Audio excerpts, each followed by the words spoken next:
Life in the Garden, brought to you by Nourish. Learning about nature together with your friends, Brandi Butternut and Jake. Jake?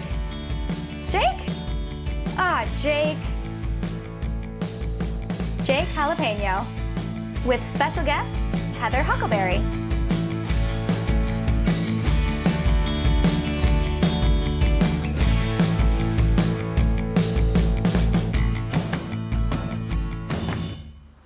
So today we're going to learn about compost. Oh, I love compost. One of my favorite subjects to talk about.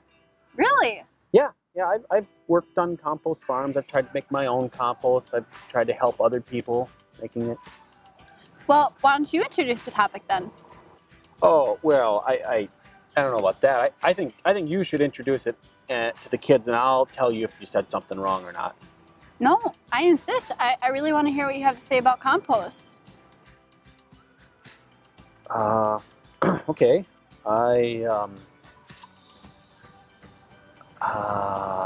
You don't really know anything about compost, do you? Okay. Compost is a mixture of organic decaying substances such as vegetation, leaves, and manure that can be used for fertilizing the soil. Wow, I'm impressed. Where did you learn that from? Actually, I learned it from Heather, our compost expert. You want to go meet her? Let's go. Hey, Heather. Oh, hi guys. So I was just telling Brandi here about all the things you taught me about compost, and I was wondering if you could tell us some more. Of course, let me show you.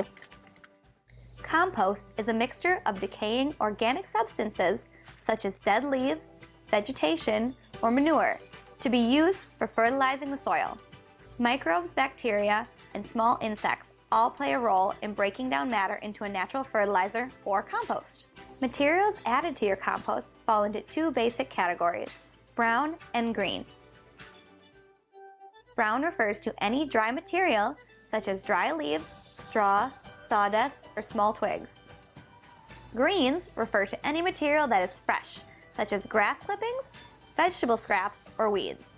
A good ratio should be 2 parts green to 1 part brown. For your scrap pile to break down and turn into compost, it will take several months. The process can be sped up by turning the compost regularly, watering it, and protecting the compost pile from intense sunlight. Once compost is finished, it can be added back to the soil as a powerful source of nutrients for future plants. Finished compost should not have an unpleasant odor and should resemble dark brown soil. You know, it's really exciting to see how our table scraps can be filtered back into the soil to fertilize the garden. That was pretty inspiring, wasn't it? Yeah, anytime you take something useless and can refurbish it into something useful, that rocks. I like that thought. Can I use that? What are you going to use that for? What do you mean? Nothing. No, I just like what you said. Well, if you're going to use my words, I'd like to know what you're using them for. Well, it's just a poem I wrote about composting. Well, let's hear it. Would you promise you won't laugh? Because I'm not real good at poetrying. You mean writing poems? Yes, that. Okay, here goes. The Compost Pile by Jake Jalapeño. Banana peels and melon rinds, food of every shape and kind, old weeds and leaves of trees, even napkins, if you please. Feed them to the compost pile, water it, and wait a while. Be sure to shade it from the sun, turn it often, soon it's done. When it's black and smelling sweet, then you know it is complete. Put it back into the ground, soon green plants will abound. All this I say is not a lie. You really should give it a try.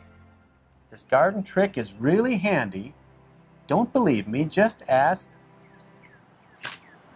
I always get stuck here. Just try candy.